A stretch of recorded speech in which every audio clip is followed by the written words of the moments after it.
as you love, you will see me in the stars. As you look up at the stars, I will be there. I'm Monica Charette, and this is Holding the Light. As long as you love, I will whisper in your ear. Little whispers you will hear. As long as you love. Sibling relationships often have a unique dynamic, shaped by shared experiences and a deep, sometimes unspoken bond. Margaret was just 13 when her older sister and best friend Maiah died in a tragic accident. Adolescent grief can have a profound impact on your life. 5 years later, and now just 18 years old, you'll be so inspired by her mature, charming, real, and insightful perspective on sibling loss. Colby and I are so grateful to hold the light with Margaret Reilich-Godino. Welcome to Holding the Light, Margaret. We're really honored to have you here. You are the youngest guest we've ever had on our podcast, so in 3 seasons. But we're saddened, of course, for the reason you're here, and also grateful for sharing your story and very unique perspective on sibling loss. We had the privilege of having your mom, Lisa, as a guest on our podcast. I think it was 2 years ago at this same time. And as Colby and I know, sibling grief is so very different from parent grief. So first, I want to have you tell us about the relationship you had with your sister, Maiah. Sure. Maiah and I were very close. I definitely do consider her like my best friend. We never fought or got upset at each other, which is strange, I feel like. I don't know, at least usually I hear like siblings are, I don't know, always getting at each other. But Maiah and I were very mellow in that regard. I mean, she did pick on me, but I would always cry, and so eventually she gave up on that. How many She years? was like, "I'm trying to toughen you up, Margaret," but it didn't work. So then we didn't fight anymore. But yeah, we were very close. And how many years between you? 5 years apart. 5 years apart. Mm-hmm. So Maiah graduated from high school and had made a big transition from Maine to Tennessee, where she was a freshman attending Maryville College. How old were you then when she left? I was 13. 13. And what grade is that? I lose track. 8th grade. In 8th grade, yeah, very young. So what do you remember about her leaving for college? Because I remember my older sister, 5 years older than I was, when she left home. I remember how that felt. Yeah, well, Maiah growing up, she was always kind of off somewhere else. I mean, she'd come home sometimes, but she was very adventurous and had a lot of different things going on in her life.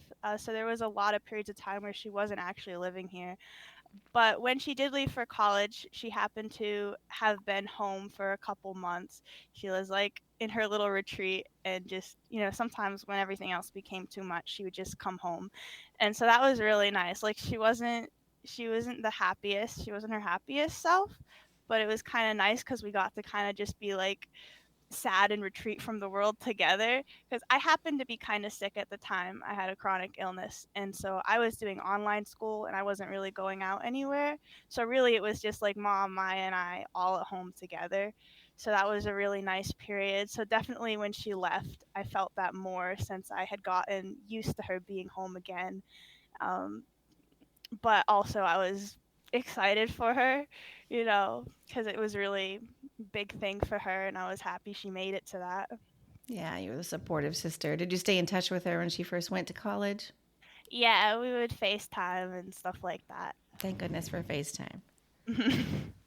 So unfortunately, Maiah died 5 years ago, this March, in a very freak accident at the Great Smoky Mountain National Park. And if you listen to Lisa's podcast from 2 years ago, and I encourage everyone to do that, you know the details of the accident that took Maiah's life. But I'd like to have you tell us and our listeners what happened and what you remember about that day. Sure.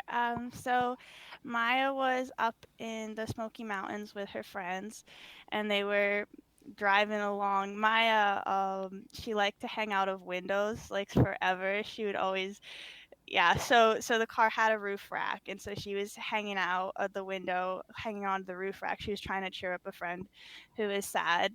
Not how I would go about doing that, but really cheered her up. No, but the roof rack it came loose. It wasn't attached well, and they weren't going very fast, but it was pavement, and she just hit her head, and yeah, that's what happened. But that day it was like the middle of the night, I think. And I heard like the door like bang from my mom like ran downstairs. So I woke up because I heard my mom running downstairs. And so I was like kind of cautious. I like kind of like crept down onto the stairs and was like I heard the guy, so I figured it was a police officer or something. And so I was just listening, and eventually like I realized that he was talking about someone who had died. I was like, oh, it must. I assumed right away that it must have been Maya.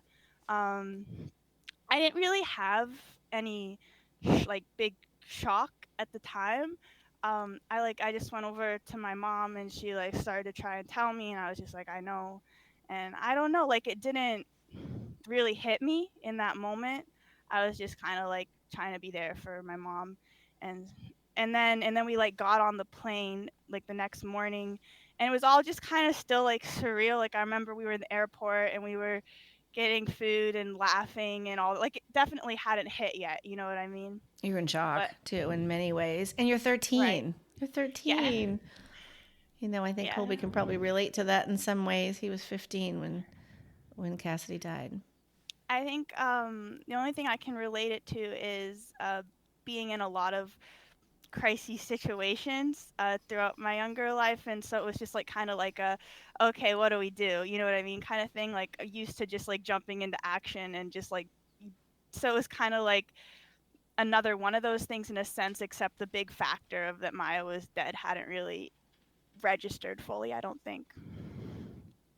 And do you remember witnessing your mother's grief? Yeah, I mean, my mom and I are also very close, and it was just me and her living together. Um, so yeah.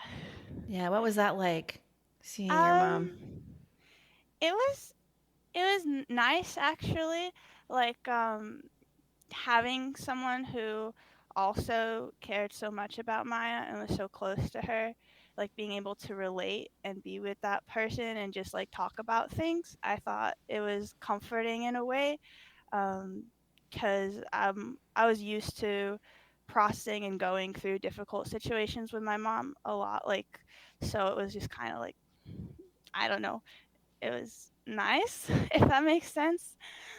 Yeah, I find it interesting that you found comfort in seeing Mm. your mom. Well, not like comfort that she was No, hurting, of more course not. like having somebody you can relate to and Exactly. be in a hard situation together was comforting instead of being alone in it.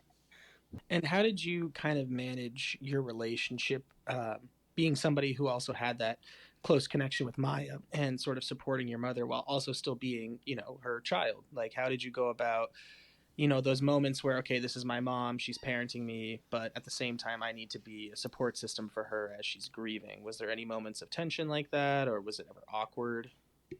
For me, I don't think so, just because well, I've always had such a very close relationship with my mom that it might be a little out of the norms as a parent-child kind of relationship. More like, I mean, of course, I still listen to her and all of that. So there is still that parenting child kind of dynamic between us. But also, I feel like we've always been um, kind of more like at a level, like going through things together is on the same bar. I don't know if that makes sense. I don't know if I'm explaining that very well. But No, I probably, think I understand. Yeah. yeah. So for me, at least, I don't think there was really any of that. Um, Would you say during that time your mother was sort of your primary outlet for expressing your grief, or were you seeing any counseling at the time, or therapists, or anything like that? Sure. I do have a counselor who I've been seeing for a while since I was maybe a little before 10 or something like that, pretty young. We would mostly do art together, if I'm being honest. Like even like before Maya and everything, like we never really did a lot of talking. I think I mostly saw it as an art session to be, but no, it was helpful in ways, and I did enjoy expressing myself through the art, and I feel like that was really helpful. And then, yeah, really the only other person I had to talk about it was to my mom.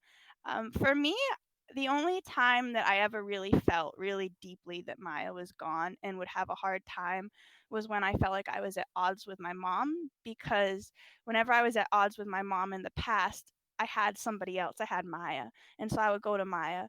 But when I was at odds at my mom and I would feel like I didn't have her, so to say, I would realize that I didn't have Maya. And then I felt like I had nobody and I was completely alone.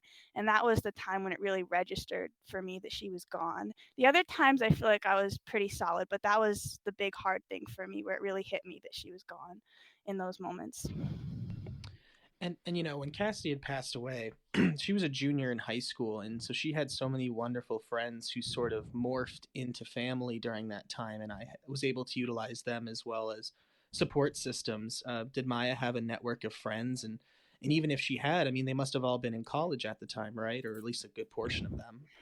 Yeah, Maya had a lot of friends. Kind of like not all people she was in current contact with, but a lot of people who would say they had a very close relationship with Maya at some point. Um, of course, they were all older, a lot older than me, so I didn't really get to like be close with them. You know what I mean? Because there's that age difference in different parts of life. And then also just I felt strange the fact that I was like her little sister. I was like, well, it was hard to. I feel like I'd always be like I I wouldn't quite match up to her in terms, so I didn't really feel like I could be their friends because I wasn't Maya, but I feel like I was connected to her, and so there was that part too. So I never really, formed like any close friendships with her friends. I know them all and I love them and they're awesome, but definitely not like, a real tight relationship. And were you attending like middle school at the time? Were you going to like an actual location for school at the time? I was actually doing online school at the time. Okay. I left public school in right before sixth grade and was doing homeschooling for a little bit. And then with the chronic illness, I was just doing the online school. And then it lapped right into COVID. And so then it was just more online school. Yeah. Right, right. You you were already an I was expert at that at already that doing point. it. Yeah. Because that's where I was going to follow up with. Because another huge thing for me, I took a few weeks getting back to school after Cassidy had passed, but certainly RSU 18 and Meslonsky, my friends, Cassidy's friends, did such a wonderful job creating a welcoming and supporting environment that had COVID been around during that time, I don't know how it affected me because COVID, 8 years after Cassidy or 7 years after Cassidy had passed, it still really messed with, I think, everyone, including myself. So, Yeah. do you feel like COVID with the loss of your sister was compounding, or do you feel like maybe that gave you some space, seeing as how people were all kind of in their own corners, or how did you navigate your grief through COVID? It's hard to say how it would have been different if COVID wasn't there because I don't, like I don't know if it would have been better or not better, but it was sort of cool in the sense that like the world kind of paused, like everything got put on hold. I don't know if maybe it would have been better for me if that weren't the case, and it would have been better if I could have kept doing things instead of just sitting at home and, not doing anything and not talking to anybody. But with the way it went, I think it did turn out okay. Um, it was, I guess, kind of nice to have that pause. So, sibling loss, of course, can result in so many different emotions, anger and guilt and confusion. What do you think has been the most difficult emotion to process for you personally? Definitely loneliness. Mm. Yeah, which I guess kind of ties in with the sadness, the loneliness. Definitely did have some guilt about, or maybe not guilt, but just like wishing I was there. Mm. Um, Even like not like to try and stop anything, but just like wishing I was there at the accident. Um, Probably those would be the biggest things, but mostly the loneliness. Is it wishing you were there with her at the end of her life? Yeah, I just hate that she was suffering and I wasn't there. Yeah. And has your grief shaped how you approach your own life differently now? Do you see life differently after going through this experience? Yeah, I think I definitely value time with people a lot more. Uh, and I do have that kind of in the back of my head a lot of the times that this could be it. Like when I'm with a person, and so I really do soak it in. I don't know if that's a good thing or a bad thing to have that thought that this could be it. That's kind of a depressing thought, but it definitely makes me value the time that I have with people more. Yeah, I do. I wonder if you also have this experience, but there is a level of like almost grief resilience or tolerance having gone through this. Mm, Like I know there are sort of little micro instances of or interactions during the day that can cause sadness. Sometimes there's even larger ones like loss of other family members or friends. But it just somehow in my head, nothing ever compares to that loss of Cassidy, and so it's almost like this chip on my shoulder where it's like you can't hurt me worse than that. mm. I get that definitely. For me, I feel like obviously not grateful for the loss of my sister, but I do see the good things that come out of it. For as like I feel like I can um, have deeper connections with people in some ways. I can relate to certain situations and people better than maybe I would have before. Maybe some things would have been uncomfortable or I wouldn't know what to say. I still don't know what to say. Even when somebody has lost someone, a sibling, and I have too, I still don't know what to say. That's a big thing. But I do feel like there is a better understanding and connection I can form with a person because of that suffering we've both gone through. And so I think that regardless of what it is, that is where suffering is like not a good thing, but there's good that can come out of it where it can help form deeper connections, at least for me. We're pausing here to let you know we're trying something new this season. We want to hear from you.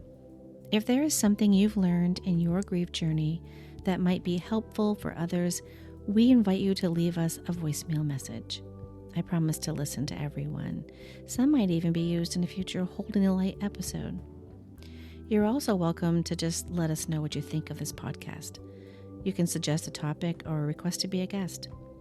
The number to call and leave a voicemail is 617 302 7373. We can't wait to hear from you. That's 617 302 7373. The number is also in the show notes. Thanks for listening. Now let's get back to our conversation.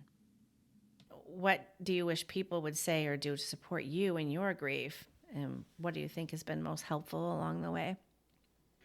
For me, I enjoy like just being able to talk about my sister casually and not having it be like a big like shock or concern. Like I enjoy being able to share stories and maybe talk about her in the present tense. Uh, just like mention her briefly without, what I mean, without it being too weird. Like I like to keep her in conversations and such. And you have an older sister, right? Yeah, Ella? Ella. Mhm. Yeah, I'm sure had her own unique relationship with Maiah. Mhm. How has your relationship with your other family members, especially your parents and Ella, changed after losing Maiah? I don't think it's changed too much, to be honest. Ella has always been more out of my life than Maiah, because I mean Maiah was always out somewhere. Ella was even more always out somewhere farther. Being older and all of that, there is a big age gap there. And so I'm still in touch with Ella. We talk not daily, but at least a few or couple times a week. We don't really talk about Maiah. That's more me and my mom are more comfortable talking about it. I don't think that's Ella's style, and get that with some people, like with my dad and my grandparents. They don't like to talk about it, so you don't talk about it with them. But I do appreciate that I can talk about it with my mom. Have you found any unexpected sources of comfort along the way, like certain activities or memories or things that you do as a family? Does that help you cope better with the loss of your sister? Probably when Maiah was here, the last time she was here, and it was like fall time. A lot of the things we would do is we'd get some gelato and we would watch movies or shows together, which seems really simple. But it was fun, and mom and I never used to really do that before with the farm and everything being so busy. But after Maiah died, we started, like, even if it was just 15 minutes before we went to bed, because that was usually all we could make it through. There was this TV show that Maiah and I really loved to watch called Merlin, and so we got the DVDs and we would watch like 15 or 30 minutes or so before bed every night, and that was really nice. It was comforting because it was an activity that we all used to do together. Are there any other particular activities or things you do that make you feel more connected to Maiah, or are there any like little things that you look for, signs, maybe the environment, or phrases, sayings, things like that that just make you feel connected with Maiah? Recently, actually, just this past year, I started swimming. Um, in our bay, we have a bay, and I'd always been really terrified of the ocean because of sharks, which was Maia's fault. Actually, she would used to tell me, Margaret, if you go swimming, you're gonna get eaten by a shark, and she would watch this show, River Monsters, and so I was really really scared. But Maiah was also quite the daredevil and very brave and spontaneous, and it was actually at her ash spreading um, one time, and I decided I was going to go into the water and spread her ashes. I was wearing these insulated overalls, and then I thought, you know what, I'm going to swim across the bay. And I felt like it was totally a Maiah like move me, and I swam all the way across the bay. I thought I was gonna have to take the overalls off like midway through because I was struggling, but I made it across. Ella came and rescued me in the kayak. Ella, she took my overalls for me. I wanted to swim back. But after that, I started swimming in the bay almost every day, and that has made me feel closer to Maiah. Um, I recently had to stop like a couple months ago. It got a little chilly, but I was going like through fall, and then I started in the springtime, and it was so I definitely have found a passion for that, and it makes me feel more alive and connected to her in a sense. I'm struck by your maturity, Margaret. Really, I am. And Thank you. I mean, you've grown and changed a lot, I'm sure, since Maiah passed away. But if you could look back at your old 13-year-old self and could go back and offer some assurance and comfort, what would you tell her? At the time, even before Maiah died, I remember the last time I saw Maiah, we went to visit her in Tennessee, and it was actually just, I think, a couple weeks before the accident, maybe. It was like really close. And I was really sad the whole trip. I was going through something, maybe like some sort of depression, maybe slightly on a small level. Um, and and I remember Maya was trying to cheer me up and such, and I had been kind of a steady kind of sad and a compression for sure. I would go back and I would tell myself that there's gonna be those happy moments again, and you're gonna feel full of life again.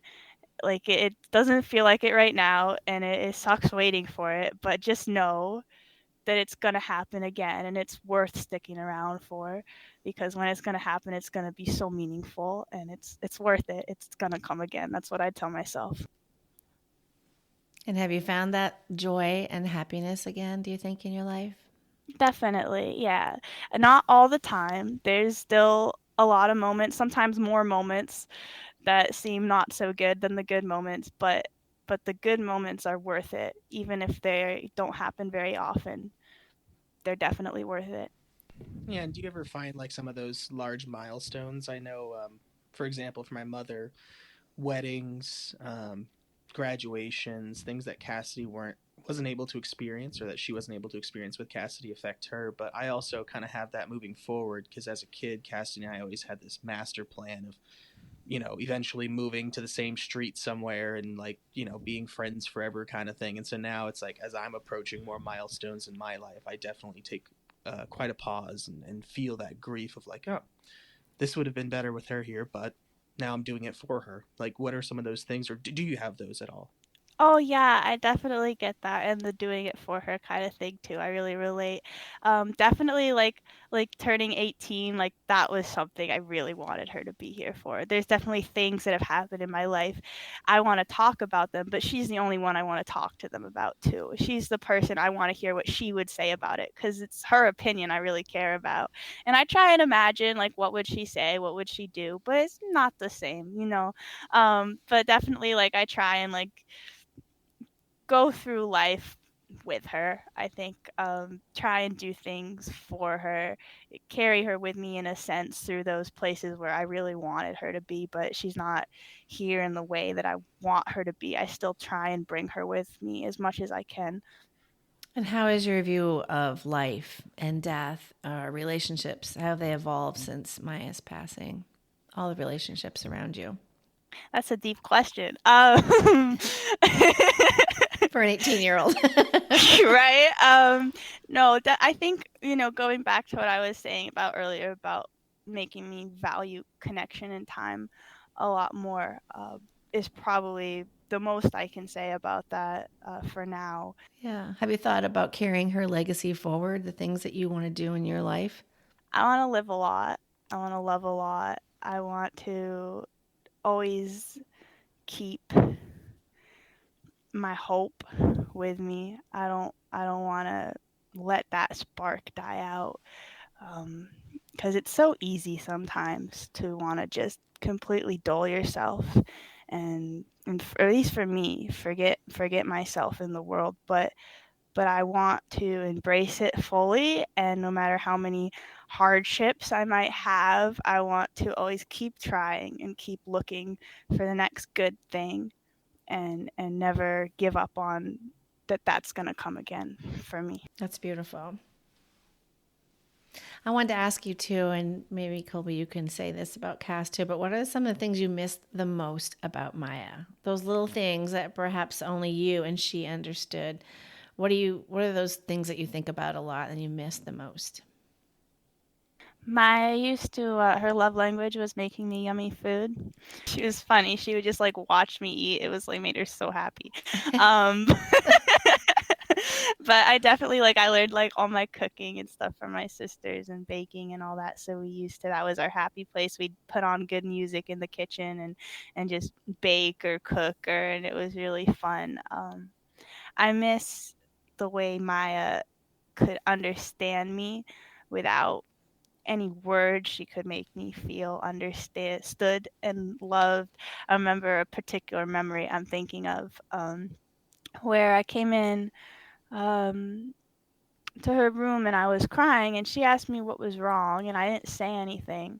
And so she just hugged me, and then she just let me stay in her room on her lap, and it was really comforting, like for a person to make me feel that safe, that you don't really need to explain, and they can just be there for you. And so Maya always had that way of just kind of silently being there for me in a way that I felt understood and safe and loved. Yeah, if I were to miss like any one thing in particular, I would say I really miss Cassidy's sort of like silly nature. She really had, and not that this is a bad thing, but she had such an immature sense of humor that just made it so fun, because like you could just make a sound or a noise or something with your face that it just sounded silly or funny, and then she would die laughing, or she would do it herself, and then I would be laughing. I think a lot, especially young men, it's always like you're trying to say the nastiest thing or the meanest thing or something to make your friends laugh. But for Cassidy, it was like, can I just, put my hands up towards my face like a bunny and hop around or something stupid for 5 minutes? And she would do that with everyone. She loved the silliest nicknames that would devolve into these bizarre things. Like my nickname was Blair, because she started with Colblairto, and then it became Blairto, and then it was Blair, and all of a sudden all of her friends are calling me that. Just little things like that. Cassidy brought this silly energy that kind of everybody was more than happy to feed off of and participate with. That's amazing. Maya was the same for me. Extremely immature. Like wise, so much wisdom, but so immature, and that was charming. Really, she was extremely silly. I remember she used to have like a baby face, and so she would squeeze my cheeks, and she'd go marshmallow, and she would like squeeze really hard. She'd like put all of it, like it hurt. It was horrible. I feel like she like got a happiness out of seeing me in pain sometimes. But really I adored that part of her, that she was so silly and made so many jokes and was just so, it was funny cuz she was confident and she wasn't confident. I feel like when she was a little older, like maybe not when she was in like middle school, 8th grade, but once past that freshman year, like she just had this like confidence and aura about her and she was just so unapologetically silly in herself, and I really admired that, and it was so charming to me and mesmerized, and I was like, that's how I want to be. But yeah, I love that about her. Well, you're super wise for your age. And so, what would you say to another young person that has lost their sibling? What advice could you give them? Just be patient. Um, be patient and don't be afraid to feel things, everything, good things, the bad things, upsetting, sad, whatever it is, feel it fully, and keep coming back for the next thing that you're gonna feel, because maybe it'll surprise you. Maybe it won't all be the same awful feelings. Maybe something, there's gonna be a little blip, and it's going to be like, whoa, where did that come from? Wow, life is beautiful. Sometimes that happens. So just keep feeling fully and keep coming back for the next thing. We also have a lot of mothers who have lost children on our podcast, and oftentimes some of the questions that they'll have for me is sort of, what did mom do that worked, that didn't work? Because, and I know mom's talked about this before too, I think a lot of parents, when they do lose a child and they still have other children living, there is this anxiety like, am I messing them up? Am I doing too much? Am I not doing enough? Is my grief affecting them? What are some of the things that maybe your mother did that provided you that space for grief? What are some of the, maybe programs or conversations or actions she did that were beneficial for you during that time? Well, my mom would join grief groups sometimes, and I would go sometimes. Sometimes they were helpful. Like sometimes, like I don't know if I was like fully there or listening. Being a young person, you're kind of off in your head somewhere else. But no, sometimes that was helpful, and I did like being with other people who could relate and hold the same space for each other, and just really accepting and understanding of whatever you're going through, um, and just keeping going through our life and enjoying the little mundane things, while also giving a lot of space. Like if we weren't ready to go out and do something, it was like understandable. We could have a nice, quiet, relaxed time at home instead. And so it wasn't like, you have to go do this thing and that thing. It's like if you need time to just be home, it's okay. And that was really helpful for me, was being allowed to take space from the world mostly, which I needed a little bit, which COVID helped with. Right. And then on the flip side, did you experience any anxieties about your parent? Like, am I doing enough for my mom? Am I being the support system she needs? Am I causing additional, stress for her life? Did you ever have any of those thoughts? I think I probably did. I think that was probably more not recently. So it's a little far back in my memory. I can't like quite pull out exactly what was going on in my head at that time. Nothing super severe, but I feel like those thoughts definitely did come up of just, I wish there was more I could do. I wish I could take away more of the pain, which you can't really, just gotta be there, which I learned is just by being there, I was already helping enough. I'm so glad you're there for your mom. She's amazing. And so you're a duo. Thank you. So, in what has become customary for us on the podcast, we want to ask you, how would you like us all to remember your sister, Maiah?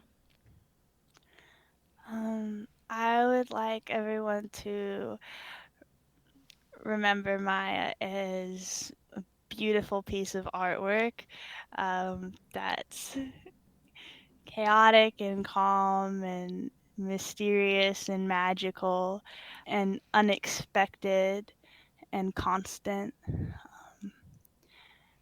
She's my inspiration through life, and she gets me through, and she's here in everything, and I want people to think of her as still being here, because I know she's made a big difference in my life and continues to make a big difference in my life, and I think in other people's lives too. Even people who don't know her, I feel like you look at her and you go, wow, look at her magnetism. She's just pure magic. That's how I'd want people to remember her. Well, thank you, Margaret, for being so reflective and open and sharing your love and the loss of your sister, Maiah. And I just know your story will just be so helpful and inspiring, because you are inspiring. So thank you so much for being with us. Thank you, Margaret. Thank you, guys. Thank you so much for listening. If you found this podcast helpful, please share our link with others and subscribe so you don't miss future episodes. I'm Monica Charette, reminding you that you are never alone in your grief. Until next time, we'll be right here with you, holding the light. As long as you love.